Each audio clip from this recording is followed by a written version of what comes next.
Delhi liquor కేసుపై MLC కవిత shocking comments చేశారు. ఈ కేసులో తాను బాధితురాలినేనని చెప్పారు. రాజకీయ కక్ష సాధింపులకు పాల్పడితే ఎదుర్కొంటానన్నారు.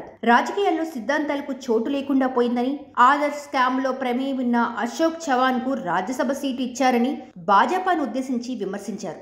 ఆయన సీఎం అభ్యర్థిగాను ప్రకటిస్తారేమోనని కవిత వ్యాఖ్యానించారు. లిక్కర్ కేసు పెద్ద కేసు కాదు, నాకు కూడా పెద్ద ఇంట్రెస్టు లేదు. మా లీగల్ టీం దాన్ని చూసుకుంటుంది. రాజకీయాల్లో సిద్ధాంతాలకు చోటు లేకుండా పోయిందని ఆమె పేర్కొన్నారు. ఇంకా పలు విషయాలపై ఆమె స్పందించారు. కాళేశ్వరం ప్రాజెక్టు ఉన్నా దాన్ని సద్వినియోగం చేసుకోవడం లేదని ధ్వజమెత్తారు. కాంగ్రెస్ ప్రభుత్వంతోనే ఈ కరువు. కేసీఆర్ ను బద్నాం చేయాలని కుట్ర చేస్తున్నారు. ఇది ప్రజా పాలన కాదు, ప్రజా వ్యతిరేక పాలన. రేవంత్ పాలనలో బీసీ మేజర్ కులాలకు ప్రాధాన్యత లేదు. సీఎం రేవంత్ డిఎన్ఏలోని మోదీతో స్నేహం ఉంది. ఆయన బీజేపీలో చేరే అవకాశము ఉంది అని వ్యాఖ్యానించారు. గురుకులాలు హాస్టల్లో విద్యార్థులు చనిపోతుంటే సీఎం రేవంత్ రెడ్డి కనీసం పట్టించుకోవడం లేదని కవిత ఆగ్రహం వ్యక్తం చేశారు. రెండు జాతీయ పార్టీలు ప్రాంతీయ పార్టీలను బొంద పెట్టాలని చూస్తున్నాయి.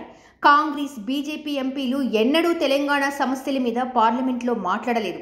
గులాబీ సైనికులైన బీఆర్ఎస్ ఎంపీలే తెలంగాణ కోసం కేంద్రాన్ని ప్రశ్నించారు. సోనియా గాంధీని ఇటీవల రాసిన లేఖపై రిప్లై వస్తుందని అనుకోవడం లేదు. అయినా బలి దేవత రిప్లై ఇస్తారా అని ఘాటుగా వ్యాఖ్యానించారు. మహిళా వ్యతిరేక ప్రభుత్వంగా కాంగ్రెస్ పై ముద్ర పడిపోతుందని కవిత మండిపడ్డారు. ఇక తాను ఎంపీగా పోటీ చేయాలనే పార్టీ నిర్ణయంపై కట్టుబడి ఉంటారని కవిత స్పష్టం చేశారు. అరవింద్ ఎక్కడ నిలబడ్డా ఓడిస్తానని ధీమా వ్యక్తం చేశారు. మొన్న కోర్టులో ఓడించానని, ఎంపీ ఎన్నికల్లోనూ అదే రిపీట్ అవుతుందని, ఎప్పుడూ అదే పర్మనెంట్ ఎజెండా అని అన్నారు. లోక్సభ ఎన్నికల్లో బీఆర్ఎస్ గెలవకపోతే ప్రజలకే నష్టమని చెప్పారు.